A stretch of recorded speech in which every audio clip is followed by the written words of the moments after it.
Here in America, work is in trouble. We've offshored our manufacturing, sent away good jobs, and lost so much ability to make things. American Giant is a company that's pushing back against this tide.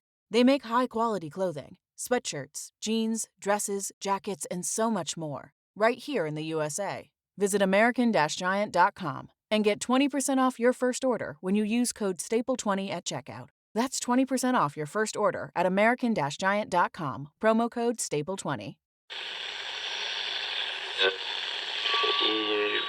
Empire.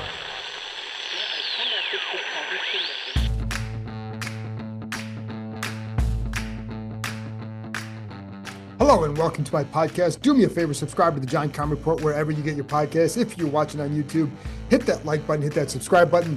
You can find us there as part of Empire Media, AMPIRE. Always much appreciated when you tune in. Don't forget you can read my work on ESPN.com. I have a story up now about why the Commanders' offense has been so good. Obviously, it's Jayden Daniels. There's also the offensive line. There's also Cliff Kingsbury and the versatility of the offense, which I think will be needed this weekend, perhaps.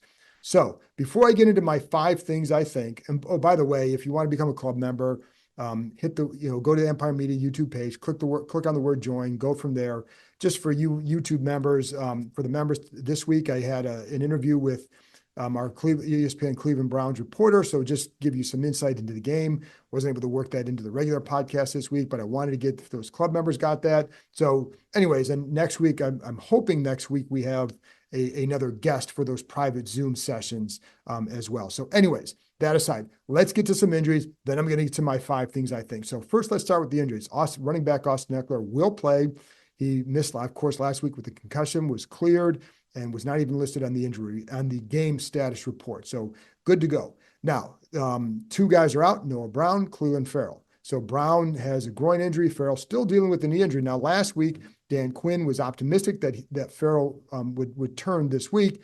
Not happening. He still doesn't say he doesn't need to go on IR, but he's going to miss 3 games at the very least. So I guess it still seems like he's going to be back soon. But anyways, not going to play this week. And then running back Brian Robinson, he is questionable because of his knee injury. Now, Robinson said that, he feels better than he did at the beginning of the week. And whatever they list him at, whatever they're going to do, he's going to do. He obviously wants to play. He tweeted out something with a thumbs up emoji. Clearly, he feels okay, but I still think it's going to be a game time decision for Robinson. And if he can't go, then you got to bring up either Chris Rodriguez, who would be more kind of suited what he does, or Michael Wiley, right? So, and they obviously have Jeremy McNichols, but you don't want to go with a package of McNichols and Ekeler for too long because you're going to want someone who can kind of, not get, you want a bigger back, and neither of those guys are big backs. So that's something to watch for. And then Nick Allegretti has the ankle injury, could probably be a game time decision as well. He told me earlier in the week that he felt pretty good and that he would play, but players often say that. So let's just see what happens on Sunday and then go from there. So Allegretti's a tough guy. He's a pretty good dude. If he can play, he's going to play, but it may not be up to him. So, but as he even told me, I don't have to run fast. So it's an ankle injury. It's his right ankle. He got rolled up on in the game the other day. So anyway, that's what I know from that. And by the way, with Brown out, it's a decent loss given that he's only been here 3 weeks, but he's caught 9 passes, done a good job, really good blocker. That all helps, but they do have some versatility at that position. You go back to what Dan Quinn said before the season about basically having a number 2 receiver spot by committee. Well, this is part of what goes on here. So now you also have, Zacchaeus can come in and step in. He did well last week. You have Dyami Brown. You have Luke McCaffrey, who's done a nice job, and he can block as well too. So can Dyami Brown. So there are options there, but Brown has done a nice job, and I think but the hard part for Brown, and he's got a groin injury, but the hard part for him has been over the years that he just has a harder time staying healthy. So, but when he's out there, he does a good job. So anyways, let's get to my 5 things. So first of all, let's start with the up-tempo success. Nobody has run more plays in up-tempo no-huddle situations in Washington. In fact, it's like, I want to say it's like, I have this in my story on ESPN.com, but it's not quite double what anybody else has done, but it's probably about 40 or 50 more than the number 2 team. So they've done it quite a bit. And why is that? Well, first of all, it can create one of the things motion does is it regulates the defense and it gives you some clues as to what's going on. Well, you can do that with no huddle as well. I think a key thing here is a couple of things. One, you have to have a quarterback who can operate this way, and you do with Jayden Daniels. And he's got to be a good communicator. I think the group has to be a good communicating group, because if you don't, then you can get caught. But you also have to be ultra, ultra prepared, because when you watch what they do a lot of different formations. It's not like they just line up with 3 tight ends every time. They may run personnel in and out too. So if you're doing that, you better have a good grasp on how to do this. And they do go over this a lot. One of the things Eckler told me earlier this week was he's never had as many walkthroughs as he has had here. And that's a philosophy that Cliff Kingsbury believes in, because, as he said, when he was at Texas Tech, you be in a meeting, you say, you got it. Yeah. Oh yeah, I got it. Then they get out in the field and they don't have it. So rather than just doing that, he would bring them out in the field multiple times a day. So they're having at least 3 walkthroughs a day at various times, just to make sure they've got things. And then in addition to that, you might see a practice, maybe somebody over on the other side field doing their own personal walkthrough. So like, for example, like you might see the quarterbacks doing that, but like, look at Jayden Daniels. This is what he does. He'll get in here. He'll get in the building. Like Kingsbury gets in here, ridiculously early, probably around 4 a.m. Daniels will get here a little bit later, but those two will do their first walkthrough around 6 a.m. That's how you end up doing the up tempo and being successful at it. So that's, there have been times where I've seen Jayden Daniels, and I've tweeted this out, I've seen video of it, and seen Jayden Daniels just doing his own after practice, kind of going through calls in up tempo situations. I watched Sam Hartman do it during the rookie minicamp. We know that Daniels would come in here and do it with Luke McCaffrey early and throughout the spring. So that's how you can run it successfully, but it starts with that kind of work and the emphasis that's put on it. So it allows them to be diverse in what they run, because you cannot be diverse if you cannot handle those situations. And it's always, I know in the past there have been times like, why don't they do more of this? Well, because not everybody can handle it, but you have a quarterback here who can. And I think the way things are taught in the situational football, the emphasis on situational football has played a big part in this as well. I mean, they go over a lot of situational stuff, including in the up tempo. So I think, listen, when you're watching them, they never look confused in those situations. And that's a testament to the work they've put in to this point in that area. So big deal. And I think that's why it's working to this point. So the offensive line, they clearly have done a better job. It's funny because we've talked about this, and I kind of laugh now, because you get some people and national people saying, oh my gosh, I'm so surprised. Like, I thought they're going to be horrible. Well, sometimes you can't just go by what somebody did last year. There's a lot of things that go into offensive line play, a lot. And it's cohesion among a group. You can have five, we saw this here with the defensive line, 4 number 1 picks, not cohesive, didn't work. So you can see the same thing with the offensive line. The Giants had a few first round picks. It didn't work. So why is it? Is it what's being taught? Is it the scheme? Is it the quarterback?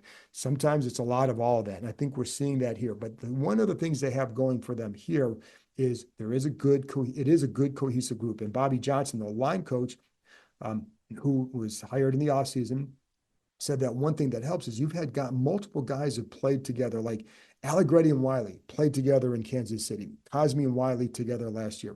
Biadasz and Michael Dieter played together in college. So there's a familiarity that comes from that. And then you also have guys I think are just flat good communicators. Cosmi's a really good guard. He and Biadasz have certainly kind of meshed so far. So, and I think the same is true with Biadasz and Allegretti as well. So that stuff all helps. And then I think there are a couple other factors that have helped the offensive line. I think, again, going to the cohesiveness, let's stay there. Every Thursday night, they're going out as a group. They go out to a different restaurant. And I was told by some of them, like the plan is usually to make a reservation in a nice restaurant. They're not very organized that way, so they don't always do that. So one time they ended up at like Five Guys because they had no reservation. They didn't know where to go, so they just went to Five Guys and they cleaned out. I don't think they cleaned out the place necessarily, but they got a lot of burgers. I think I would just say one offensive lineman had 2 of their burgers plus then what he considered a small burger, which is just a single. Because if you've had Five Guys, you know it's double patties and cheese, whatever, and then the small one is just a single patty. But he told me like he didn't eat the fries. It was just the burger, the meat. That's good protein. So, but that's what they're doing. And he also didn't get the milkshake too, which I will say this: Dorrance Armstrong and I agreed you get the milkshake. But this is what they're doing. Last night they went out to a wing, or this Thursday night they went out to a wings place, a lot of wings, all you can eat. And it's funny because it's not like they're breaking the bank on these either, but it's part of the group. It's part of building that bond as a group. And so that all matters. And then, you look at, just from a football standpoint, what has helped? The scheme has helped. There's a lot, the play action and the runs, the play action passes and the runs mirror each other. And we've talked about that in the past, how that hasn't always been the case, but it is now.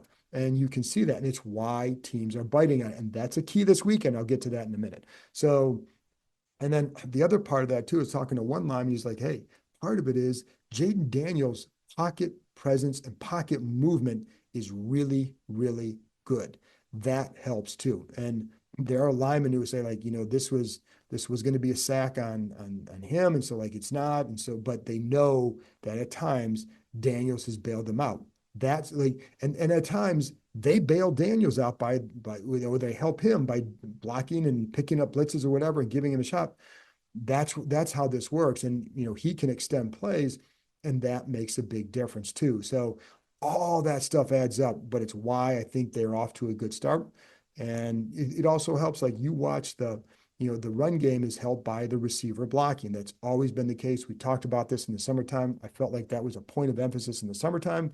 We're seeing it pay off here, but it's, the ends, or the tight ends, sometimes the backs, sometimes the receivers, they're all chipping the end. So I would expect more of that this week because they've been doing it every week, and it helps the tackle. If the tackle knows that you're doing that, they set accordingly. The problem comes when if somebody doesn't know that you're going to chip an end, and then you do it, it might push the end into the defensive player into a better spot to beat the tackle. So anyways, there you go with that. But all of it adds up. And it's funny because like Bobby Johnson, their line coach, is a guy that, he came highly recommended from Brian Daboll, who fired him in New York. So it tells you probably not Daboll's decision to fire him. And but so far it's worked out well here. And he has a hand in the run game.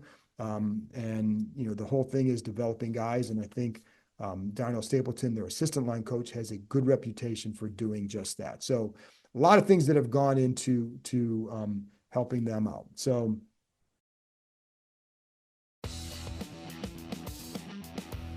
Hey, it's Bram Weinstein here, voice of the Commanders, and of course, frequent guest of this podcast, The John Keim Report. I wanted to let you all know that my show, which airs at 11 a.m. to 12 p.m. on ESPN 630, is now exclusively produced by Empire Media, my company, and is going to be distributed through our network. So I'm asking you, please, if you subscribe to this show and love this show, give mine a try as well. Subscribe to The Bram Weinstein Show wherever you get your podcasts. And many of the shows and many of the elements that are in the show will be available on the Empire Media YouTube channel. We're going to talk a ton of Commanders and other DC sports. Check it out. The other thing is another point is, I guess number 3 is just talking about, I guess I meant to make Daboll number 3 because I think that matters. But also, like, you look at guys, another thing that helps a line is Cornelius Lucas and Brandon Coleman. They're splitting time. Nobody really wants to split time. Everybody wants to be out there, but they're making it work. And I think that's indicative of how this group is thinking and how the overall team has been behaving is, for the looking big picture with the team. Now, we'll see what happens. Now, when you're winning, you're going to accept things. This is why, like even last year, there are guys who would have accepted the way Bieniemy was toward them if they had been winning. Because when you're winning, it's like, well, it's working. But when you're not winning and it's not working, then you start to get annoyed. But so far, they've done they're using Lucas and Coleman, and yeah, they'd like to have one guy ascend, but they seem to feel that both are playing well and both can help them. Therefore, it feels like it will continue. So they're not going to tell us that it isn't, but they've been pleased with how both players have handled that. It helps that Lucas has been a backup. Now, this is a good chance for him. It helps that Coleman's a rookie who missed a lot of camp. Now, if he hadn't missed all that camp, it's very likely that he would have been starting all along. But he did, and Lucas has not done enough to warrant not starting him. So that helps. Now, they're going to be both those guys at some point will match up against Myles Garrett on Sunday. I'll get to Myles Garrett in a minute. So, but I do think like that's also indicative of what is going on in the building.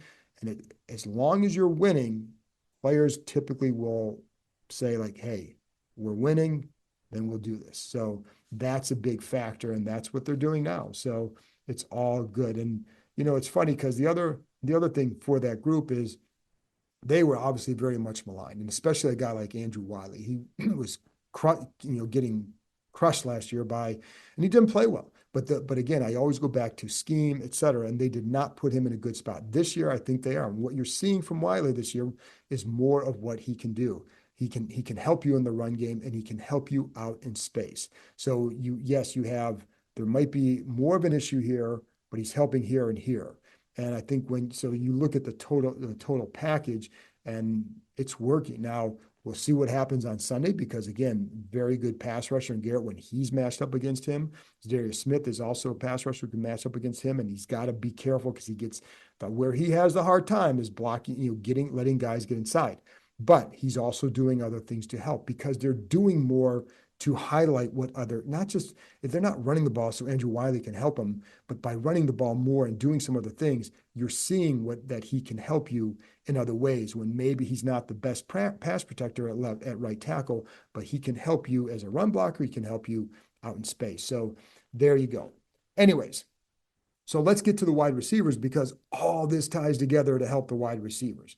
And we were talking to Terry McLaurin about this and about because the line is doing a better job protecting overall, for whatever reason, whatever you want to credit, whether it's a quarterback who gets rid of the ball quicker, whether it's a scheme, whether it's whatever it is, but sometimes they're just blocking well. So what does the impact on the receivers? And there's not only that, and I'm going to mix it with Jayden Daniels' accuracy because he's highly accurate. Again, it's not about completion percentage; it's about where he's putting the ball. Like you can complete a pass, but if you're not putting it on the proper shoulder, getting the guy to turn, well, yeah, it's a completion, but maybe you're 1 for 1 for 5 yards. A guy who's accurate might be 1 for 1 for 10 yards. That's the difference. So anyways, with the offensive line play, what's the trickle-down effect on the receivers? McLaurin was telling us that sometimes in the past, when you knew that the quarterback might have trouble holding up behind the line, that he wouldn't have enough time to get it downfield,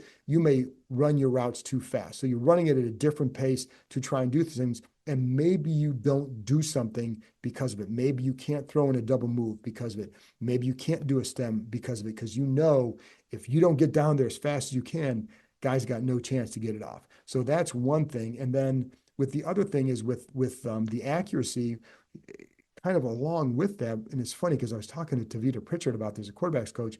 How does the accuracy? Well, obviously the accuracy, and McLaurin was saying like it's just what it does is it lets you know like you don't have to give up ground. Like you can maintain your route because you know that Daniels is going to put the ball where it needs to be. You know that he's going to lead you into where you need to turn, so you can trust what he's throwing to you. So if he's thrown to you on your left shoulder and you're running out to the left, you know that's where you're going into. If he throws it to your back shoulder, you know you probably have to turn inside. Things like that. Now, sometimes, like the throw to Terry McLaurin last week on the 3rd and 2, well, that's coming off your back foot and drifting. Accuracy there is just completing the damn pass, and you get a first down because you're drifting back, et cetera. But one of the things, too, that Tavita Pritchard was saying with the accuracy, that it does allow the receivers, I just said they don't have to run as fast. He said, but it does allow them to run faster because they know if they get to where they need to be, that he's going to get in the ball to get him yards after the catch and get where you need to be at the time you need to be there, because that also leads to better accuracy. So that all helps as well. So, but there's a big, big benefit that you get from that for sure.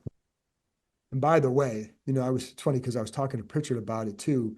That pass to McCaffrey last week was a tremendous pass under duress because, it wasn't like the accuracy comes like usually if you can get your feet around, there's some clean pockets. There are examples of that where you get your feet, you can be accurate. But how are you accurate in a messy pocket? Well, it's because like for Daniels, sometimes he can get outside the pocket, the Noah Brown 3rd and 13, or the Wyndham McCaffrey, where you can just get your feet are both pointed straight. You're not getting your front foot out to them because you can't, but you got both feet pointing in the right direction. And then it's just a torque of your upper body.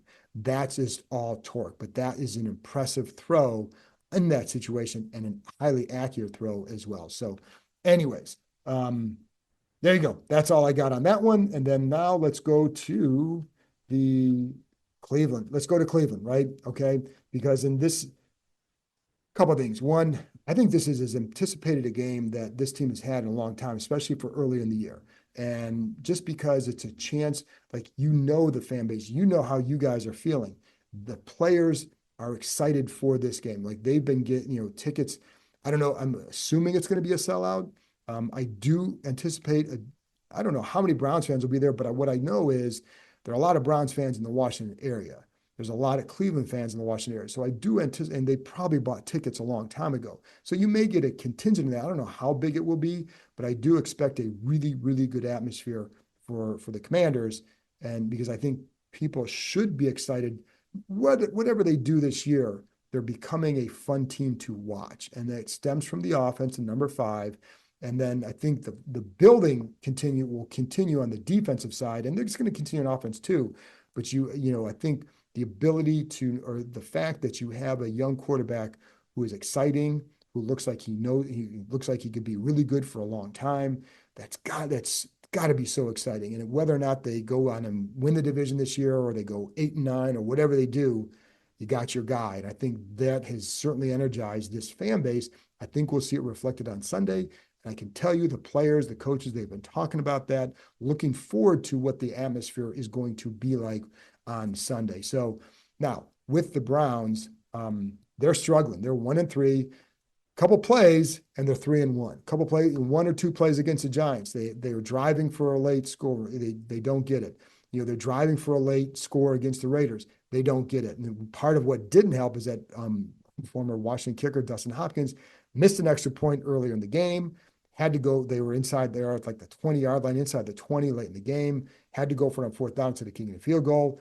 But, so the point is they're close to being 3-1, but they're not playing well enough to be 3-1. And some of that, let's take a look at, first of all, the defense, because the defense can be very effective. I think this will be a really good test for Washington's offense for a couple of reasons. One, you have one of the best pass rushers in the NFL in Myles Garrett. How are they going to handle him? And what's he, because he's not just strong, he's fast. And then you have, he can do everything. You watch his spin moves, watch everything. He's going to move around. He will play. At times they're going to line up as a defensive tackle. So he's going to line up as one lineman said, all 5 guys are going to have to face him at some point. So that's the expectation there. And then you have Jeremiah Owusu-Koramoah, guy that I thought they should have taken here because he can play. Not a big guy, but man, is he fast, and man, does he attack. And he is really good at avoiding blocks, not just running around them, but avoiding them on his path to the running back. That front 7 is really, really aggressive. Really aggressive. So they are trying to, and one thing is someone here told me, like, not only are they aggressive, they're really good at filling gaps and getting to their gap. So they can stop the run, but if you block it right, you're going to hit them a little bit. Now, they're just as capable of getting you for a 2 or 3 yard loss as you are getting for a 7 or 8 yard run because of the way they penetrate.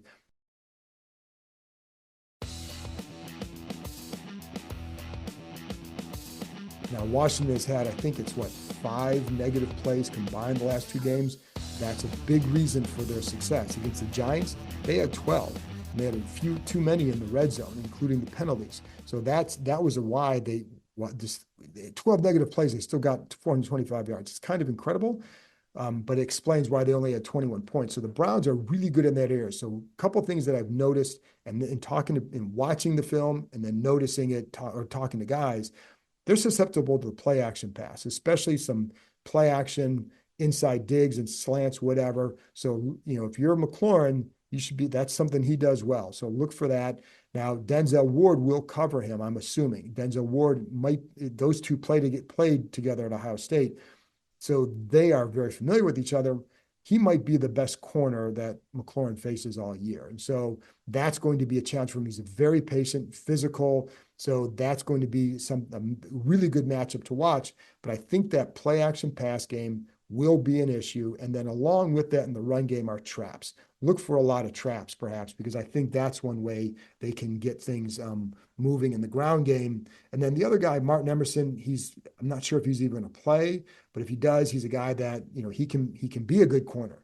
But there's a tendency sometimes, if you make some plays early, more in the game all game. If you're not making plays early, or if you give up a couple plays early, maybe you lose your head a little bit. So see how he reacts to whatever he does early and see where it goes from there. But, I think you can use that aggressiveness against them.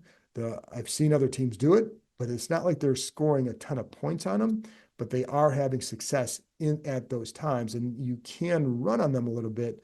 But I think it's more some outside stuff and then traps. But again, Koromo is a really fast, quick, decisive player, but they want to play fast in that front. And safeties have just been okay. So I see what happens there. But this is a good challenge for this offense for a lot of reasons. You're missing Noah Brown, but also they're going to throw some different things at you, but also Myles Garrett and then Koromo combo. That's a lot of speed out there. And Garrett is pretty much as good as they come at that position. So how do they handle that? And then what do they do? How does Jaden Daniels handle that? You got to protect the ball in the pocket. And that's not just throwing a pick, but more so fumbles. You cannot afford that in this game. The Browns are struggling. They've actually, funny thing is they've done a pretty good job on their first drive in every game. They're not a very good team after that on offense. So don't give them openings for some early success to get some early momentum. So offensively with the Browns, it hasn't been good. And Deshaun Watson is still trying to find his way. I would say last week against the Raiders, and when, for you club members, you would have heard my interview that may have been his best game with the Browns in a while. But they only scored 16 points. And part of that is they had a touchdown called back, an 82-yarder called back to Amari Cooper. And the only pick that he threw in that game was a ball that bounced right off Cooper's chest and into the arms of a defender. And so it would have been at the 32, it would have gone down. And I think they were only down 3 or something like that at the time. Bottom line is it really hurt him and it cost him. And so they can't afford this kind of plays. Cooper has not had a good year. He can be a very good receiver. He was last year. And then you have Jerry Jeudy who can make some plays. And then David Njoku, their tight end, I don't know that he's going to play. So by the time this comes out, you may already know it may be a game time decision, but he's been dealing with some, I think it's an ankle issue. But and their offensive line has also had multiple health issues. I also feel like losing Bill Callahan was a tremendous loss for that offensive line because he's as good as they come as an offensive line coach. The injuries haven't helped. Their starting center is expected to be back this week, but the question is, will the tackles be back? And they've been out too. So they had 3 offensive linemen that were out against the Raiders. Will they be back this week? There's a chance that all 3 could, but I don't know that for sure. So you want to check Twitter, check ESPN, whatever you want to do, but that's something to watch because when they're not there, that's not a very good line. And they've had some issues for Deshaun Watson. If they had their line, they could be 3-1. So you cannot take this as a W automatically just because the Browns are 1-3. There have been factors involved in that. And I think some of those factors, is it getting better for them? And are they far away? I think one of the hard things with their offense is they have a quarterback who's better off scheduling. He can still make some plays off schedule. And he did that. The Amari Cooper touchdown was off schedule. Again, just called back because of a holding penalty, which probably would have impacted the play. So, but bottom line is he did show that he can still make plays in the move. And he made a couple other ones that way. But you have a guy who's that way in a timing-based offense under Coach Kevin Stefanski. They hired Ken Dorsey as the OC in the offseason to help with that, but they're not having him call the plays. It's kind of an odd mix, to be honest. So Watson's strength is not staying in rhythm. And I think you need to try and disrupt that rhythm a little bit or keep him that way, but keep him in the pocket because I think then you can really, when you keep him in the pocket, things change for him. So if Washington's defensive line, because they did a better job pressuring, they did a better job containing Kyler Murray, they continue on that way, then they're better off. But my goodness, man, if you can't, they've got to stop the run this week. And the Browns are, Nick Chubb will not be back this week. So, it's not a strength of the Browns right now, because really, I don't even know that they have an offensive strength. I don't think they have an offensive identity. When Chubb gets back, I think that becomes their identity. He's not there. So this is an offense that this defense needs to take advantage of.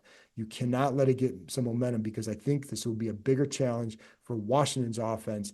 And you don't want to, give an opening to the Browns offense at all. So anyway, folks, that's it for me. Hope you enjoyed that. Hope you get something out of those 5 things. And I'll be back.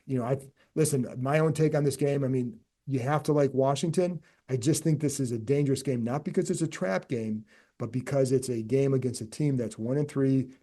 If they get some of their guys back, will be in a better spot to pull off a win. But, I'll be honest, like following this team and there's just something different about them that I think in the past, we know that teams have laid a big egg at home in these situations, but this is a better coach team with better cohesion and a better quarterback. So I think that I think will pay off on Sunday. Anyways, that's it for me. I'll be back after the game on Sunday, wrapping up the Commanders-Browns game. So thanks, folks, for tuning in. I'll talk to you next time.